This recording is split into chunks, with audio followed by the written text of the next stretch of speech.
Assalamualaikum warahmatullahi wabarakatuh.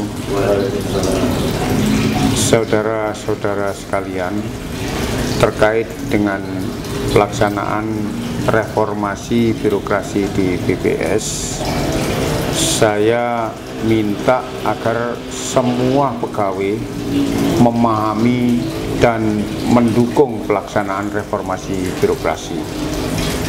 Oleh karena itu, saya minta saudara-saudara untuk menjadi change agent saya, meneruskan agar seluruh pegawai dapat memahami dan mendukung reformasi birokrasi di BPS.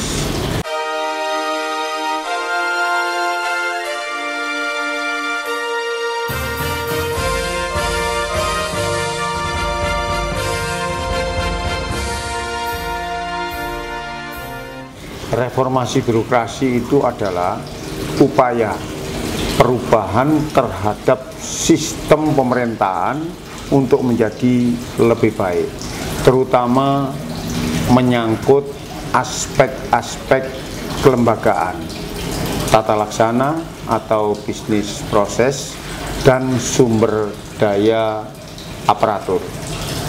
Reformasi birokrasi BPS dilaksanakan sejak tahun 2010 dengan membangun visi, misi, blueprint, dan roadmap. Reformasi birokrasi memiliki target pencapaian pada tahun 2019, yakni pemerintahan sudah beranjak ke tahapan birokrasi yang berbasis kinerja. Untuk jangka panjang di tahun 2025 diharapkan pemerintah sudah beranjak ke suatu tatanan yang dinamis. Adapun sasaran reformasi birokrasi secara nasional adalah yang pertama, sistem pemerintahan yang bersih dan akuntabel. Yang kedua, pemerintahan yang efektif dan efisien. Dan yang ketiga, pelayanan publik yang berkualitas. Kemudian satu lagi, sasaran reformasi birokrasi khusus untuk BPS, yaitu yang keempat, data statistik yang berkualitas.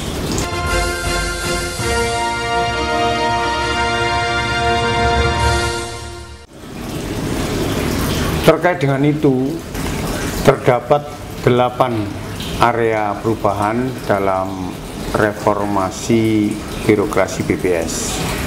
Yang pertama, manajemen perubahan dan mental aparatur.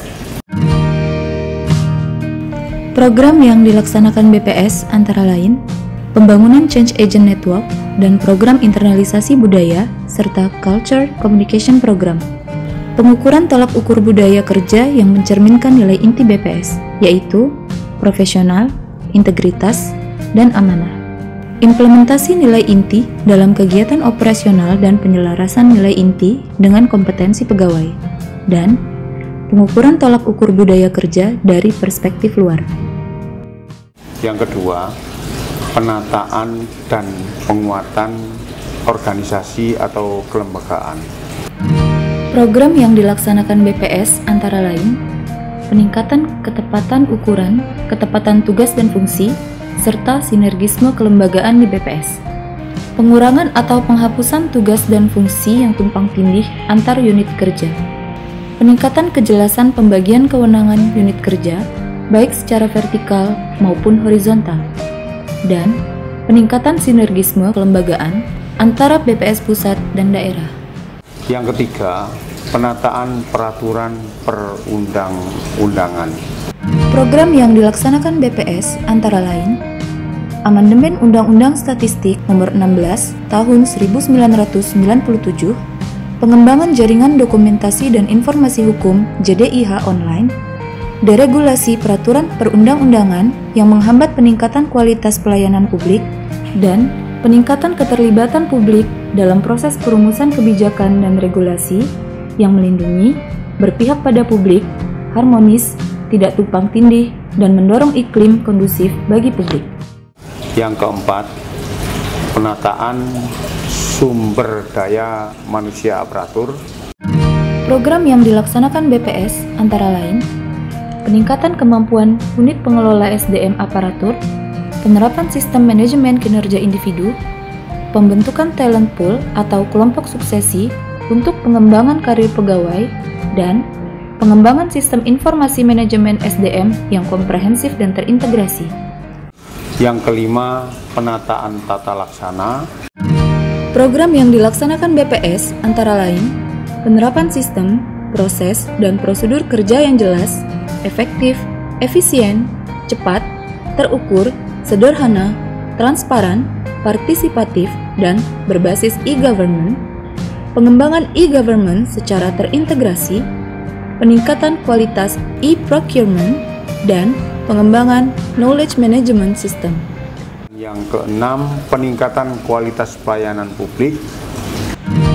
Program yang dilaksanakan BPS antara lain peningkatan sistem monitoring dan evaluasi terhadap kinerja pelayanan publik, peningkatan kualitas pelayanan publik sesuai kebutuhan dan harapan masyarakat, peningkatan profesionalitas aparatur dalam penyelenggaraan layanan publik, modernisasi sistem dan manajemen pelayanan publik, dan penerapan standar pelayanan pada semua unsur pelayanan publik. Yang ketujuh, penguatan pengawasan. Program yang dilaksanakan BPS antara lain peningkatan kapasitas aparat pengawasan intern pemerintah (APIP), penerapan sistem pengawasan yang independen, profesional, dan sinergis, penerapan penyelenggaraan pemerintahan yang bersih dan bebas KKN, peningkatan efisiensi penyelenggaraan birokrasi, penurunan tingkat penyimpangan oleh aparatur, dan mempertahankan opini wajar tanpa pengecualian (WTP) dari BPK. Serta yang kedelapan adalah penguatan akuntabilitas kinerja. Program yang dilaksanakan BPS antara lain peningkatan kualitas penerapan sistem akuntabilitas keuangan dan kinerja yang terintegrasi, peningkatan kualitas penerapan sistem pengaduan barang dan jasa yang adil, transparan, dan profesional, penerapan sistem manajemen kinerja berbasis TIK, dan peningkatan akuntabilitas aparatur.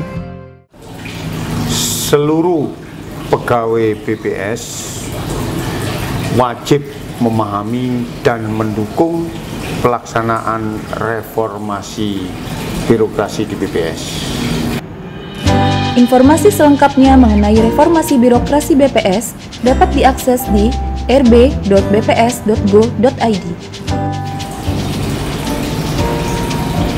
Saya berharap saudara-saudara sekalian sebagai change agent saya untuk dapat meneruskan pesan ini ke seluruh pegawai BPS Kalimantan Barat, termasuk BPS Kabupaten Kota.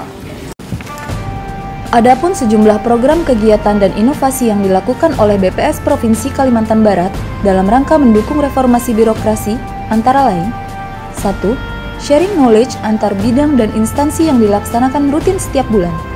2. Menyanyikan mars statistik dan pembacaan nilai inti BPS setiap apel pagi pada hari Senin. 3.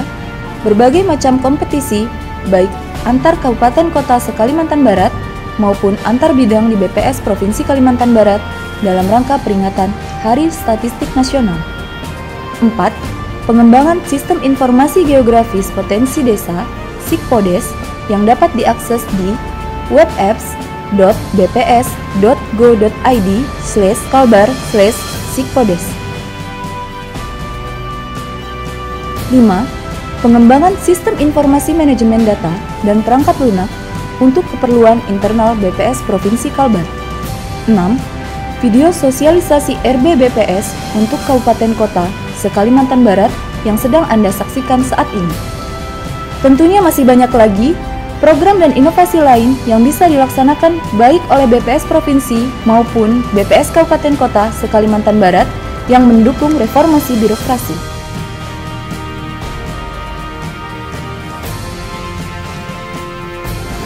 Kalian siap? Siap. Sekian, Assalamualaikum warahmatullahi wabarakatuh, dan terima kasih.